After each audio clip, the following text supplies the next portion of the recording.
Hey everyone, so we're back. So today on week 3 of our demo session, we have with us Alexandros, who will be our speaker for today's event. Alexandros is the Partnerships and Grants Manager of Unit Masters and also a Marketing Manager of Blockchain Netherlands Foundation. Alex holds a bachelor's in international business management and he's currently pursuing a master's in blockchain and digital currency. He holds the Chartered Blockchain Expert and digital certificate, and his professional background is in PR marketing, event organization, and open public blockchains. Alex fell in love with cryptocurrency because he values individualism, freedom, financial inclusivity, and censorship-resistant apolitical money, as he believes that the handful of politicians, no matter the country, cannot represent and decide for whole nations of millions of people.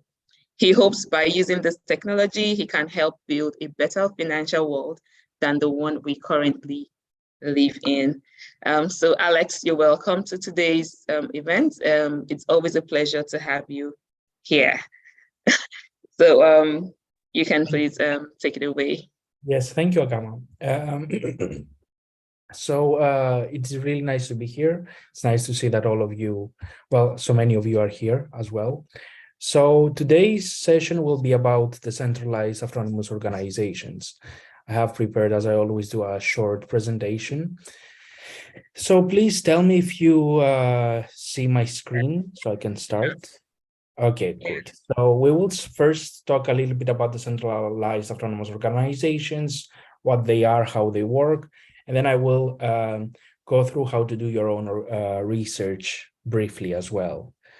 So let's start. First of all, I would like to go, through a small history. Like you can see, first of all, like in 2009, we had Bitcoin, right? Which what Bitcoin did historically is it created unstoppable money that, no government, no bank can censor the transactions of Bitcoin. Then this was, let's say, blockchain 1.0, if I may call it like that. Blockchain 2.0 was Ethereum as well, which is basically unstoppable code and smart contracts.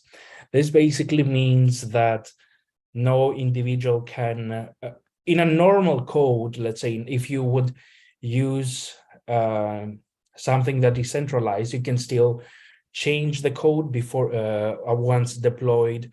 You can look for errors on blockchain. Once you put the code, you cannot change it, of course, anymore, right? So that's why it is unstoppable, because no one, even the creator of the code, cannot stop it, right?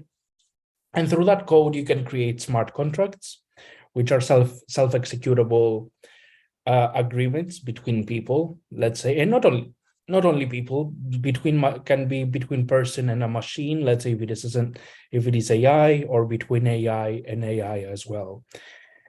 And now we also have DAOs, which are basically unstoppable organizations. And to kind of understand how DAOs basically work, D stands for decentralized, meaning that it has no physical address. There are not yet at least established rules and procedures as to, how to set up a DAO, although a few, let's say, regions in the world now start to create a few rules. For instance, Wyoming in the United States has a legal procedure how to create basically a DAO and how to register it, but it is very few jurisdictions around the world for the moment.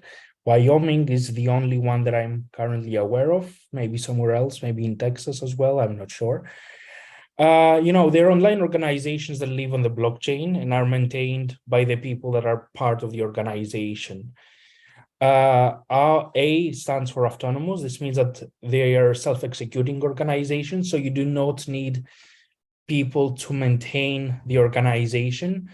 What people maintain, well, okay, the way that I phrase is a bit funny, but what people maintain is basically the fact that they're part of the organization, right? So from that perspective, you're part of the organization, but it is autonomous because you do not necessarily need to execute transactions. You don't need to do a lot of things from the perspective of offering the services, whatever service you're basically offering, because it is self-executing. And they are also operating through the principle of code is law.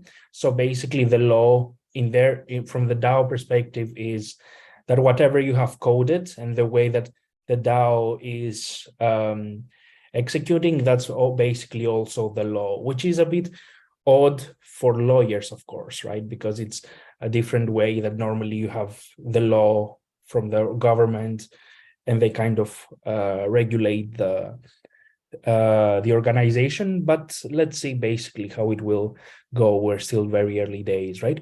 And as an organization, what basically you have is basically, of course, what is an organization? A collection of people coming together to fulfill a common goal, right? The thing with DAOs are that they're neutral, meaning that anyone can interact with them, anyone can become part of them.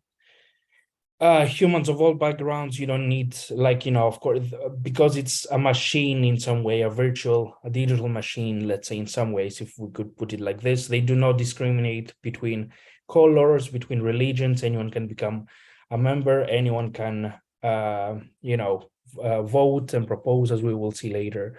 And it's not only humans, you can also, as I said, have robots and AI that you can program, and you will program not you, but anyone in the world, let's say, could program in the future AI, which could become part of a DAO, or it could interact with a DAO machine to machine, let's say, commerce or trade, as we will see in a few years, or perhaps a decade or so.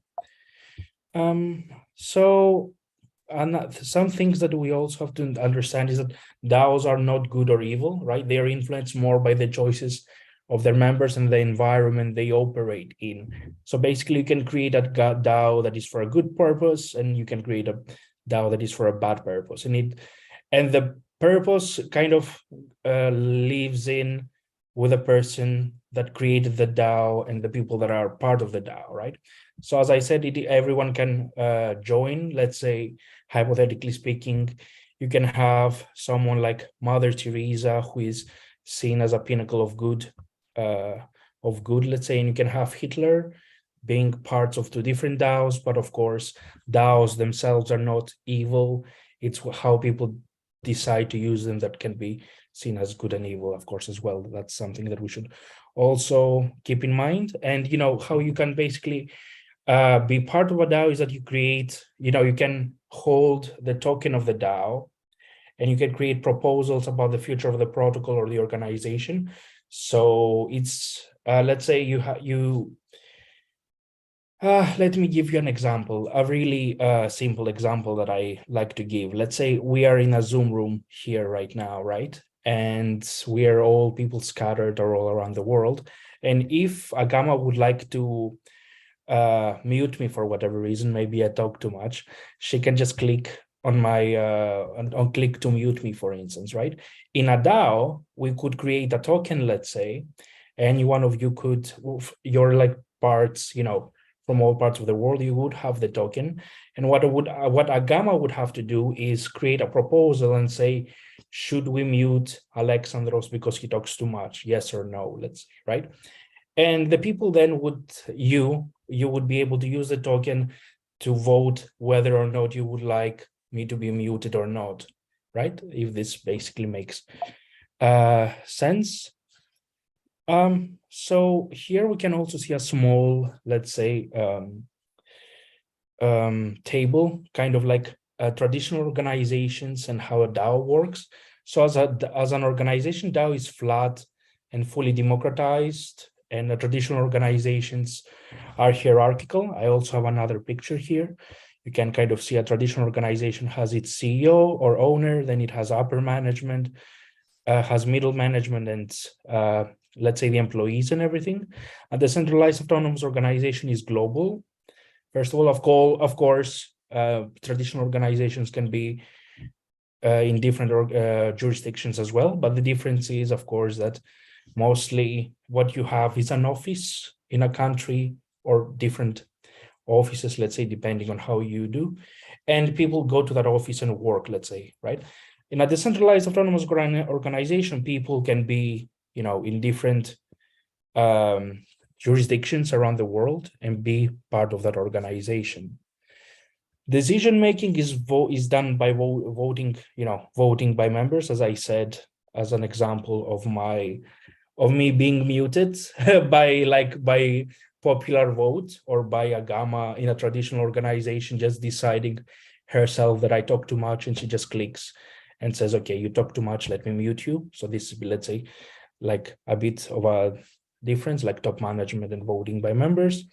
So the services are executed automatically because you create code, let's say, and that code can is executed automatically, while in a traditional organization, the services are rely on humans who are prone to doing mistakes, to being corrupted sometimes, to exclude people. If let's say someone is racist, or someone doesn't like a person from a religion, let's say, they can basically be much more stringent in terms of whether to provide them a service or not. Let's say this is a possibility, right?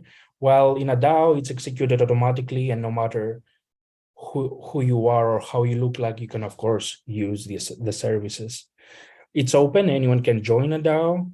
Well, open, we will see a few small examples, and you kind of will understand how open it can be. It can be open to for anyone to join, which is the ideal thing.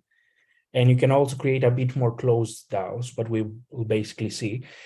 In traditional organizations, you kind of have, access granted by invitation, or if you were working for a traditional organization, it is done normally by a job interview. And execution is done that, every single transaction or every single thing done by a decentralized autonomous organization is public and can be verified real time on the blockchain through checking different blocks. While in a traditional organization, everything is private and opaque unless the organization is publicly listed, and then they kind of give either an yearly report or a quarterly report, depending on the laws of each country, of course. This one I already showed you.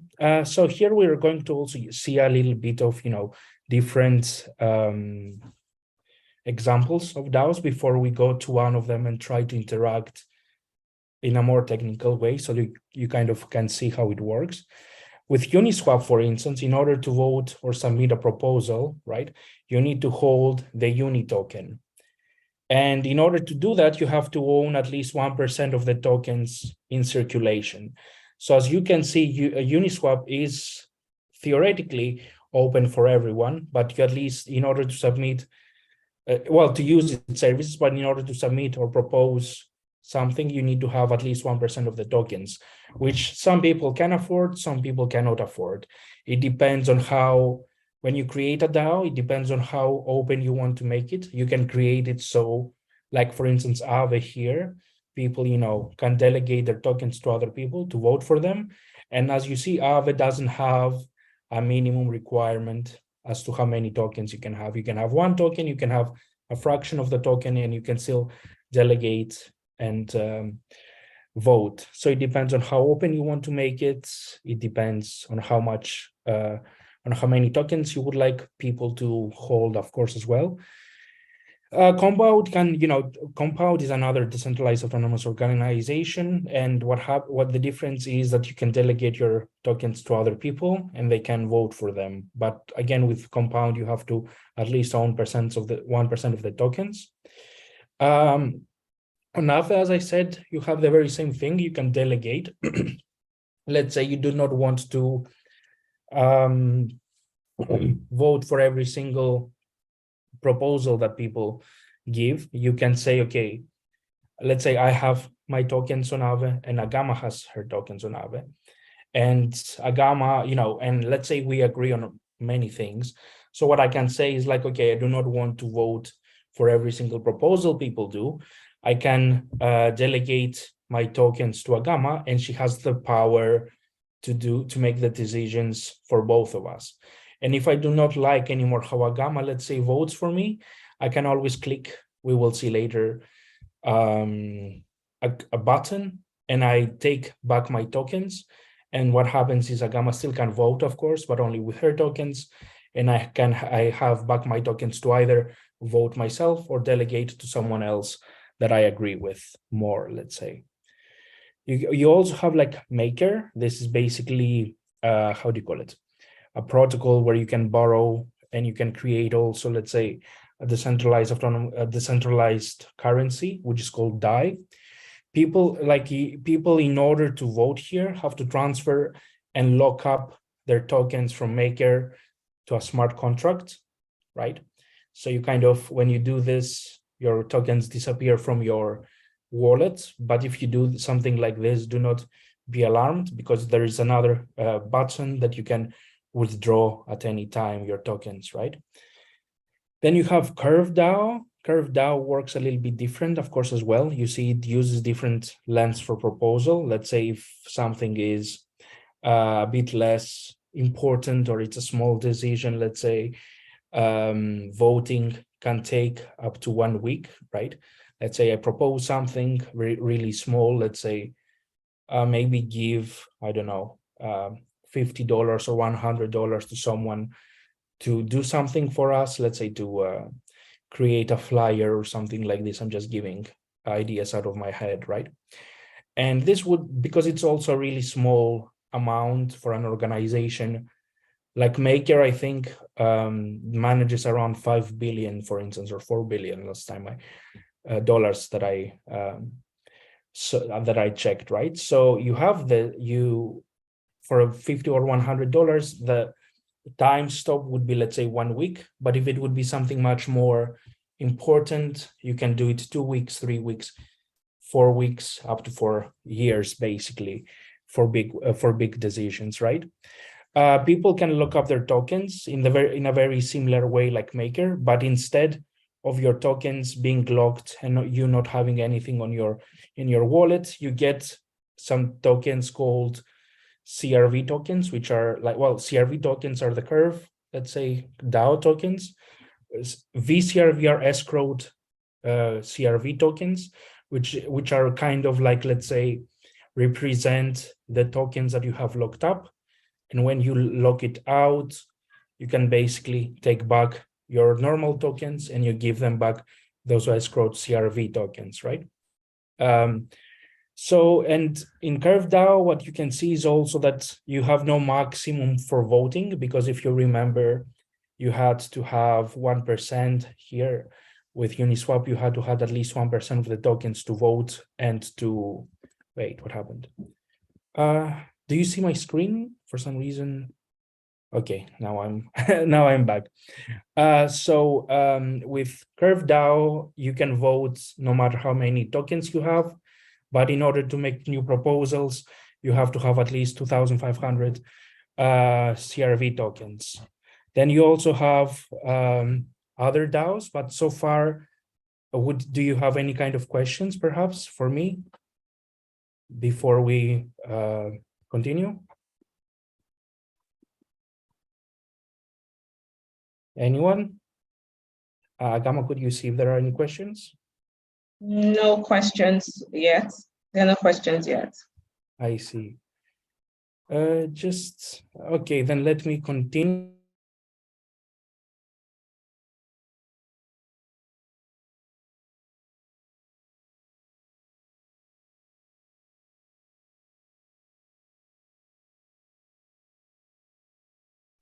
Oh, okay.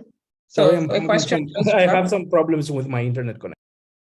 Okay.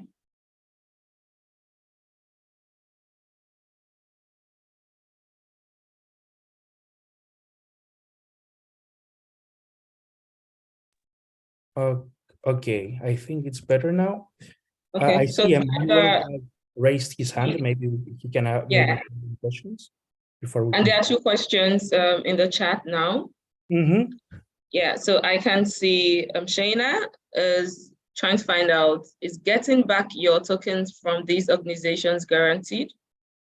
From the ones that I have here, of course, yes, because, you know, they've been in business for quite a while. They are quite reputable, of course, as well as organizations. Now, if you go to a new DAO that you do not know who created it, how it works. It might feel a bit shady. It can also be, of course, a scam, right? In this session, we will also look at how we can do some basic, at least, research to see if a decentralized autonomous organization or any other project in the crypto space is legit or a scam. Any other questions? Yes. There's one from Ganesh who wants to know how a DAO comes into existence. A DAO, how it comes to, well, that's a good question. So there are, it depends on how you would like to create the DAO, right? So there are times when you, depends on how specialized you want to make the DAO. So sometimes you need still to have programming skills to create it, but there are also tools, let's say on Units network, that you can just create a DAO with a few clicks, let's say, of course, as well. This is something that will be looked a bit closer, I think, on week 6, if I'm not, let's say, mistaken. Any other questions? So there's no question here, but I can see Emmanuel's hand is raised. Emmanuel, you can unmute yourself and ask. Yeah.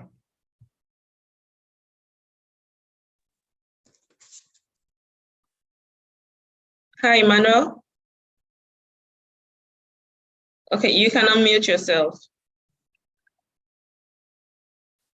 Okay, so there's a question from Fuzzy, and I read as he has written. So he says, something I have noticed with the government token model is the more capital someone has, the more tokens and voting rights they have. A lot of people in blockchain and Web3 talk about this how this tech will balance power. Yet I see the ethos of the traditional world reappear. Those with largest capital have the most power in our world. What are your thoughts to this issue? That's actually a good observation, a good question. So it depends on how you create, again, as I said, how you create a DAO, right? So as you kind of can see here in different examples, it depends on how you want to create a DAO. So you can create a DAO that you do not necessarily need a minimum to vote or to participate or to create, let's say, how do you call it? Proposals, for instance, like Aave does, which is one thing. Or you can create it like Uniswap here, which is a bit more closed. So it depends on how you want to create it, right? So it's a good observation. So that's a nice, criticism, of course, for this as well. But again, it depends on yourself. If you would, let's say, like to create a decentralized autonomous organization that does not require for someone to have minimum tokens and everyone has the same equal power, you can also do that, of course, as well. So it depends on how each person wants to create their DAO. Because I agree with you, I would rather see every single DAO be open to everyone, and that is the initial idea. But at the end of the day, it depends on the people, on the community, or the person that creates the DAO and invites the community to participate. Does that answer the question?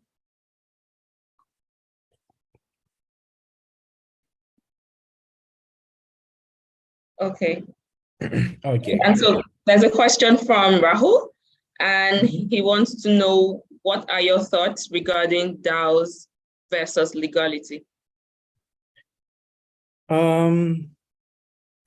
That's a good question. So for the moment, as I said, there are not many much of a regulation in terms of DAOs around the world, because most of the regulators that are, at the top, at the echelons, let's say, of the hierarchy that make the regulation, let's say, and everything, have absolutely no clue what is happening, right? They're most of the times also old, not very so technology friendly in any way. So it is a good question. So there are two ways that you can see this.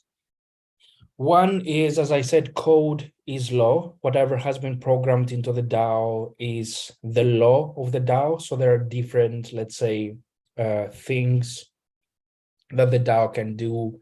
And because you have programmed it like this and put it on the blockchain, there is no any other way practically that a decentralized autonomous organization would be able to function, right? So this is one of the things that we have to also kind of think about, because let's take Bitcoin as an example, right? Bitcoin is the earliest form of a decentralized autonomous organization. It's not as advanced as these organizations, of course, in terms of the only thing you have is Bitcoin, right? You don't have any voting rights or any of these kinds of things. But with Bitcoin, because its code has been put on the blockchain, even if the regulation would say something, change the code of Bitcoin, no one can change it because no one uses it anymore. Similarly, with Maker, for instance, or Curve DAO, no one would be able to change the main structure of the code. You could still make some small changes in these decentralized autonomous organizations, but they would be very, very small, and you would not be able to regulate them from that perspective. So it's a tricky situation. So as I said, maybe what you could do as a regulator is say, okay, you cannot do this and this and this anymore, perhaps, like theoretically. But the thing is, it's a global organization as well. So although let's say Nigeria says something, I'm just giving a random country that came to my mind, right? If the government of Nigeria says, okay, you cannot do X, Y, Z with DAOs, right? You cannot do this in Nigeria.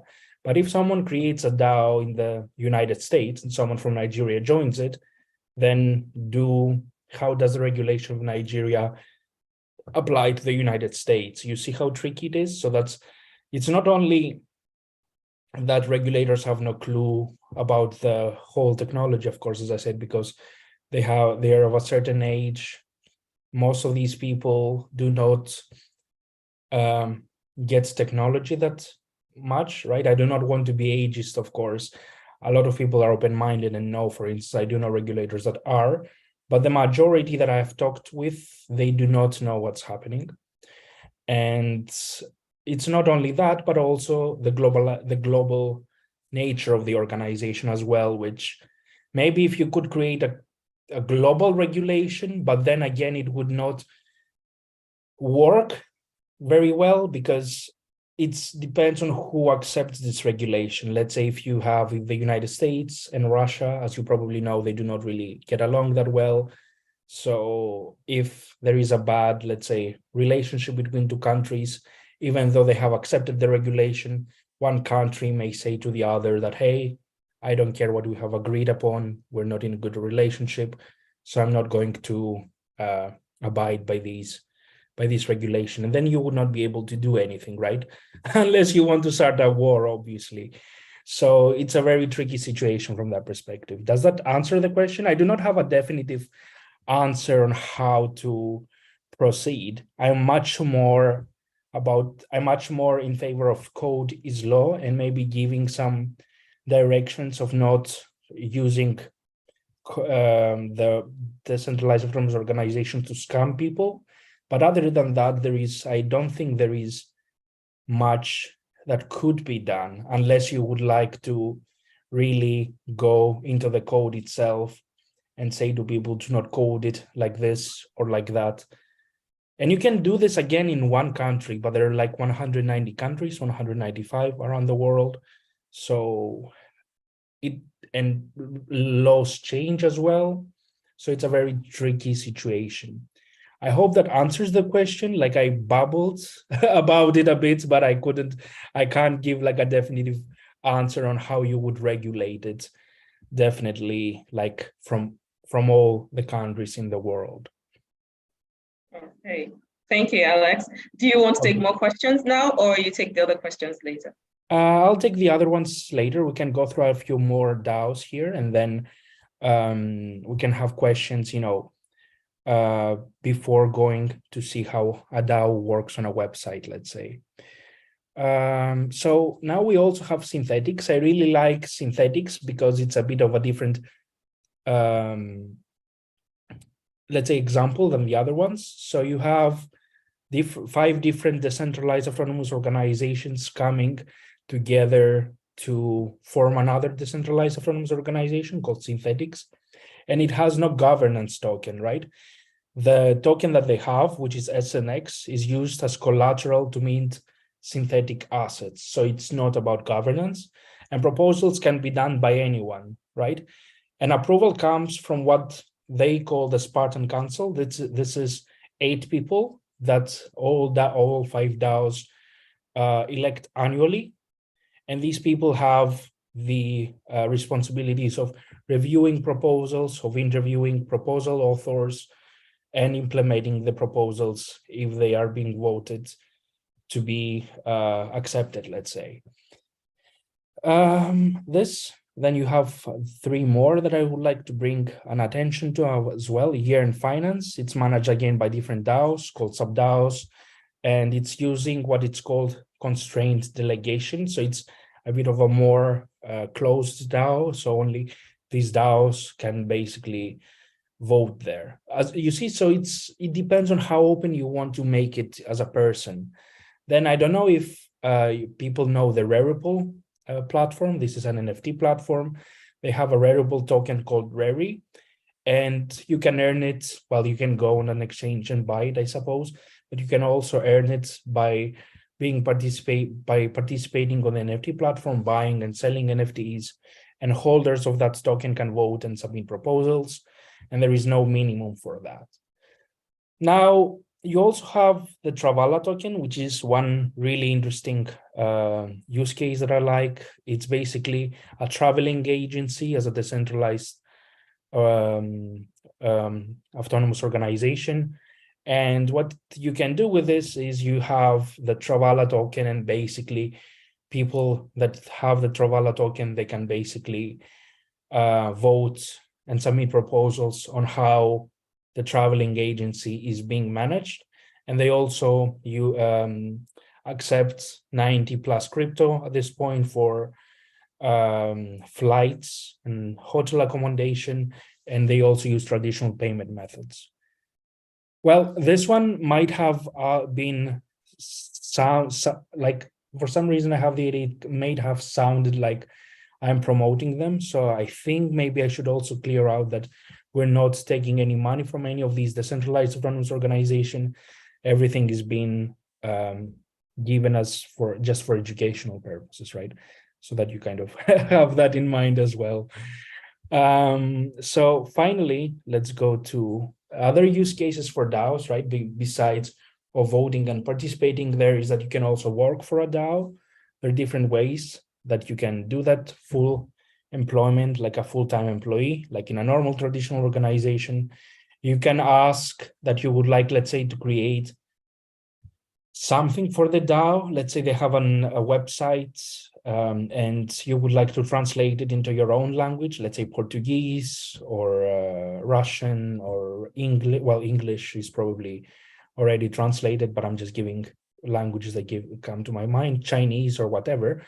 You can ask them for a grant, and you can tell them, hey guys, I'm going to translate your website into my native language or any other language that I may know, and I want you to pay me this much for it. And they can agree, and then they kind of, as we already saw, make a proposal, vote whether they would like to do that, and if yes, you get the money and you translate it. Now it depends on how you would, of course, also agree with the DAO, whether you will do the translation first and then get the money, or getting the money and the payment incrementally for each, let's say,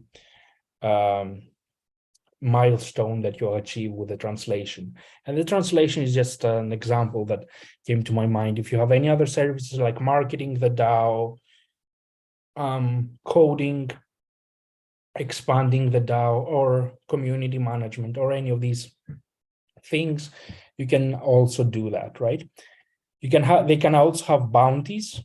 So let's say you have you've heard sometimes that a DAO has been hacked. One of the things that you can basically do is uncover. What they do is they create bounties. This means that they put, let's say, digital paper, and they say, okay, whoever finds vulnerabilities in our code, instead of exploiting it and getting the money, we're going to pay you this much to tell us, so that we can see how we could remedy that if we could, right? Another thing that you can get is tokens by working for a DAO, the DAO's tokens, of course, and also revenue sharing through peer assessment. So now it's the end. So now we're going to go to see like a DAO on a website and everything and how it works. But before that, do you have any questions that you would like to still ask? So there's a question from Stacy that she asked a while ago, and she wants to know what happens when countries have different laws. And of course, the fact that everything's always changing in this space. Yeah, well, that's a good question. So it depends on, well, ideally the countries can, cooperate.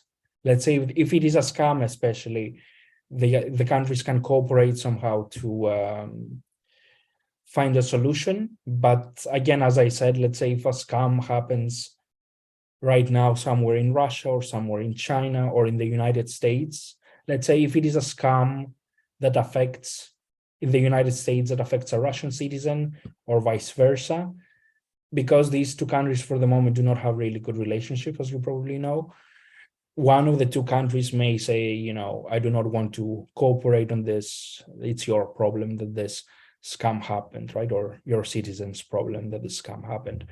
So, it's very tricky from that perspective as well. Another thing that may help, however, is that whenever there is a scam, a lot of the scammers at some point have to take the money or the tokens and transfer them to, let's say, to an exchange, right?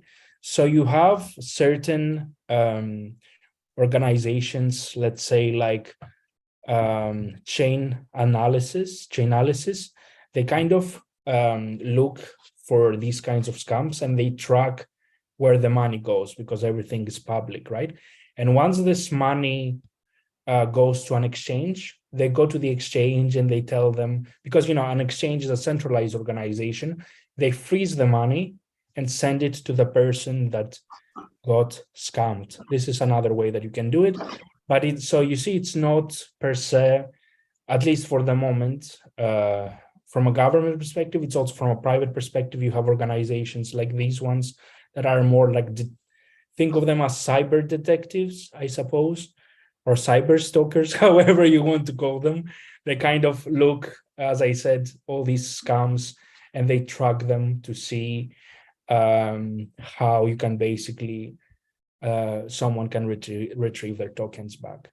Does that answer the question? At least I hope it does. Yeah, so there's another question here, which will be our last before you start the demo, which will be, can 2 or more DAOs be merged if they want to do so? Could you repeat the question? I didn't hear well. Ganesh wants to know if 2 or more DAOs can be merged if they want to do so. Merged. Well, that's a good question.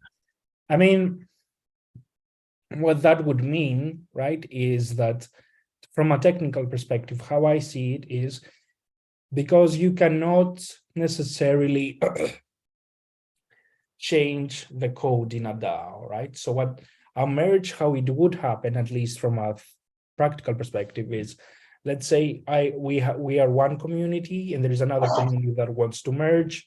You drain all the assets from both decentralized autonomous organizations, create a third one, which merges both, and then you can say that they kind of merged.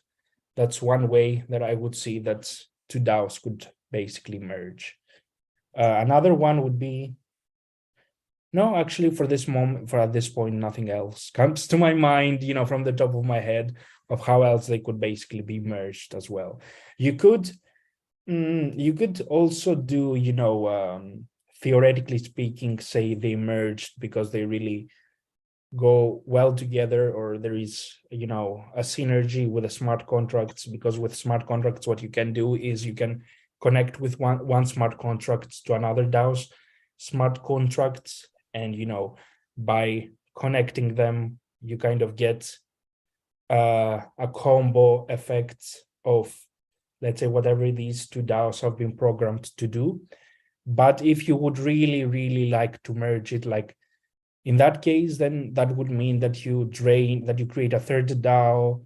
Let's say if it is Aave and Uniswap, you call it Aave Uniswap DAO, a third DAO.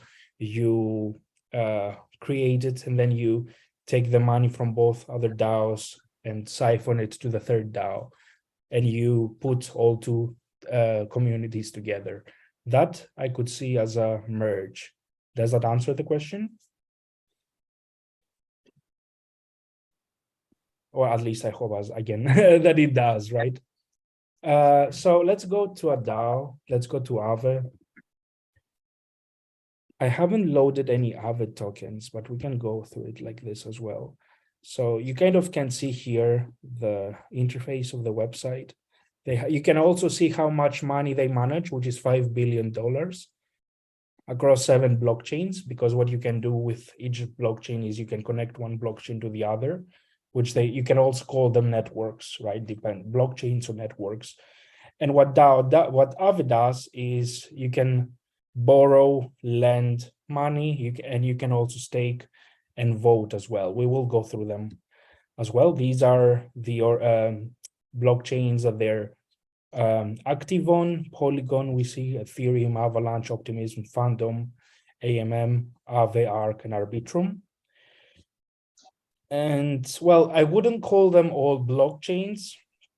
Maybe network in this case is a better way of expressing it, but think of it a bit like different blockchains and side chains, let's say, because as we saw last week, Polygon is built on top of Ethereum. It's theoretically a different blockchain, but it is connected to Ethereum, and it is kind of sort of like Ethereum. You can even could theoretically call it Ethereum, and what it helps Ethereum do is to scale its transactions per second. But they're still different blockchains, so that's why they're called networks. You can call them blockchains, I call them different blockchains. You can call them layer 2, layer 3 solutions, depending on which is what, right? So it depends on how you would like to call it, of course, as well. It's a really early stage, so even the definitions have not been set out to be straight, right? Like, for instance, when you had the internet, Web 2 coming to fruition, you had in the 90s, people were saying, I'm going on the cyberway, highway, I'm surfing the internet, the net, right? But no one is using any of these expressions anymore. We just say, I'm on Facebook, I'm on Twitter, I'm on anything. So we will see how basically these expressions will crystallize in the future. Here, governed by the community, of course, as well. And let's go and click on Launch App. So here we're interacting. This is my wallet. So here I'm not going to connect it for the moment because I do not necessarily have any, as I said, I forgot to add certain like Aave to kind of, but we can still do it without Aave as well. For the moment, it's loading. Let me refresh. Maybe if I connect it, it would work. Normally it doesn't, you don't necessarily need to connect it.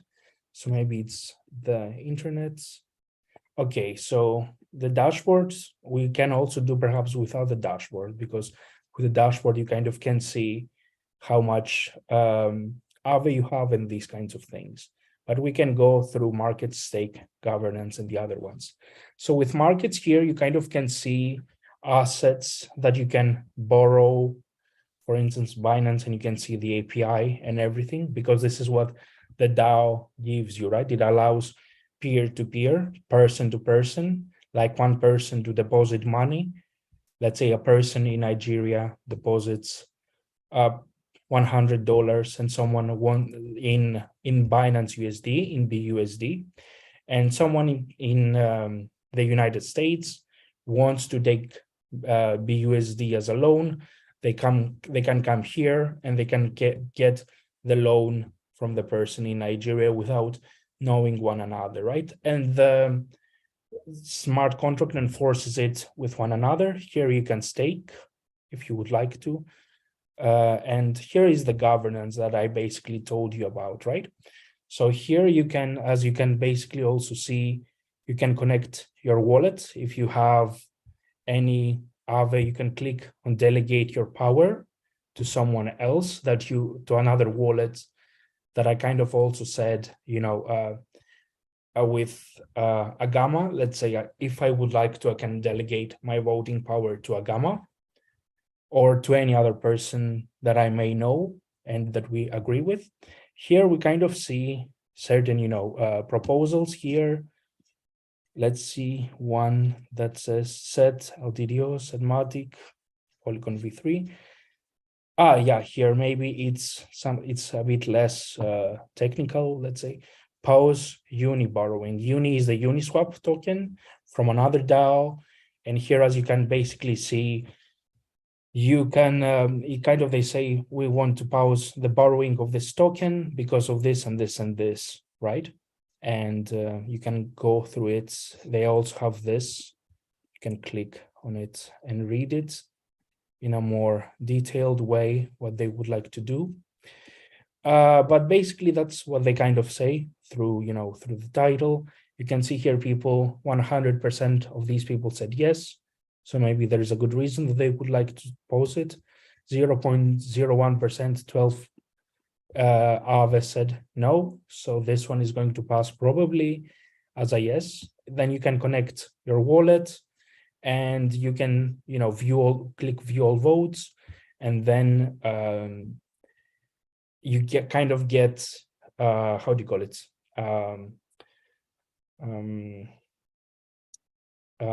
it? A choice, whether you would like to vote for yay or nay, basically, depending on how much you see. You kind of see also here the wallets, the different wallets, how they have, how much the voting power they have, and let's say, how do you call it?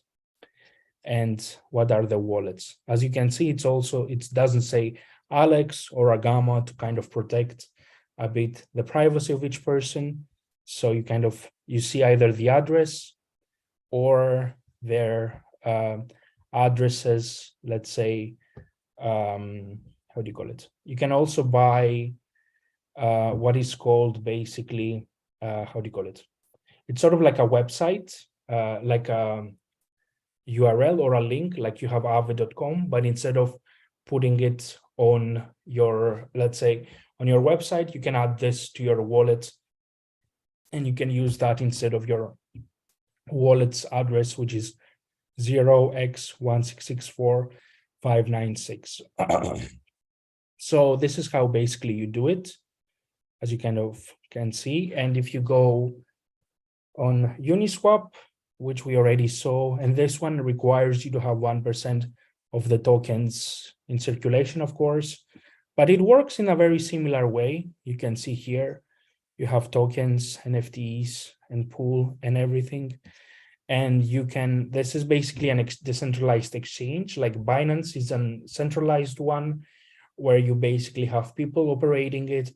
Here, everything is automated that we basically said. You kind of can go on tokens.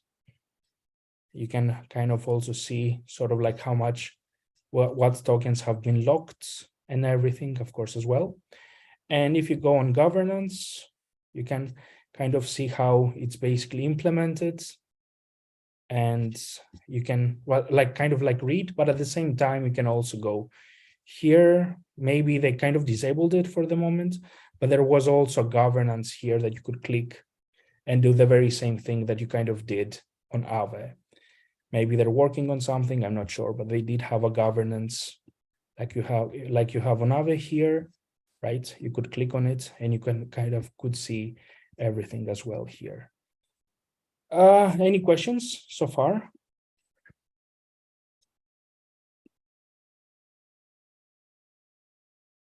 Well, I'm checking. Okay, so there's a question from Emmanuel, and he wants to know if smart contract can be reviewed or changed. If yes. If smart contract can be reviewed or changed. Yes, so smart contracts can be reviewed. So let me see. Something here. Let's say you can also go on the website of Aave and they kind of give you the address, you see. So I Googled here Aave smart contract address, and it kind of gives you the address of the smart contract, which it pulls from a website. But normally you can also go, to how do you call it? To the Aave website and see, and they mention their address as well there, right? But for time saving purposes, we do it like this. You can go to different blockchain explorers. Let's go blockchain.com, right? You can click on Explorer. You kind of see here different cryptocurrencies that they support for exploring. And you can write the address here. Click, and you kind of see this one address. This is basically this probably is not then the smart contract address of Aave. Maybe the Google, as you saw, is not the most reliable way of doing it. But if you go here, yep, this one, it's also etherscan.io. You can also go to that instead of how do you call it, to blockchain.com. It's called Etherscan. It comes here, and as you can see, no, this is blockchain.com. As you kind of can see here, you can see what the DAO basically has. You can see all the transactions that has been done 17 seconds ago, 2 minutes ago, from this address to this one. Quantity, how much Aave has been delegated or has been exchanged, you kind of can see here. You can see how much Aave is in total supply and everything. Well, there are a lot of things that you can see. You can see the holders, how much each address has. Let's say here, you can see the info here. Okay, Alex. All of these things, yes. But because we're running out of time, I think I would. Can a smart contract, right? Can the code actually be altered after it has been deployed? So the code cannot be altered. Most of the code cannot be altered. So what you can basically do is what you can do is there is one way that you can alter some small parts of the code, and that is basically you can create 3 different smart contracts. One smart contract is the one that we interacted with on Aave, where you can click borrow, lend, governance, or anything else like this, right? So you can basically go there. And this is the one that you interact. You can link this smart contract to another smart contract, basically that has the very basic, that has the basic functions, and then you have the main smart contract, a third one which has how do you call it, the main code that operates the smart contract. And the only thing that you can do in this case is perhaps, because the first smart contract points to the second one, you could change the very basic things of the second smart contract. It's just how, as I said, it's sort of like, it says kind of like governance and the very, very basic stuff, but you would not be able to edit the main functions of it in the third smart contract. So there is some leeway on how you could change certain stuff, right? But not like you cannot change the main functions once deployed. Does that answer the question? Yes, yes. Okay, so we can't see your screen anymore, Alex. Is that Yes, indeed. intentional? Yes, Okay. yes, indeed. So do we have any more questions? We are 4 minutes to the hour of 5 here in Nigeria, especially. So do we have any more questions? Do you have any questions?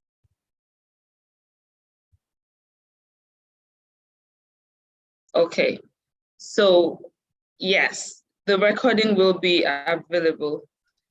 So Great. Thank you so much, Alex, for this brilliant presentation. We appreciate you, and thank you all for joining us today. And before we go, I just want to take a moment to remind us that our partner, Recruit, they have opportunities for internship for students who might be interested, and that I have shared on the Telegram chat before, and I'll still share today. So please go ahead and fill the application form if you're interested in getting started in Web3. There are lots of internship opportunities to help you develop your skills and settle into the Web3 space. So thank you all for joining. This is the end of week 3 of your Unit Masters Web3 learning experience, and we hope to see you next week for another session. So don't forget to complete your quizzes and your assignments and post your responses in the chat, share on your social media, and use the hashtag UnitMasters, and ensure to tag the accurate tags on accurate handles on social media. So thank you, everyone, and have a great weekend. You too. Thank you so much for being here. Goodbye. Bye, Have a nice everyone. weekend.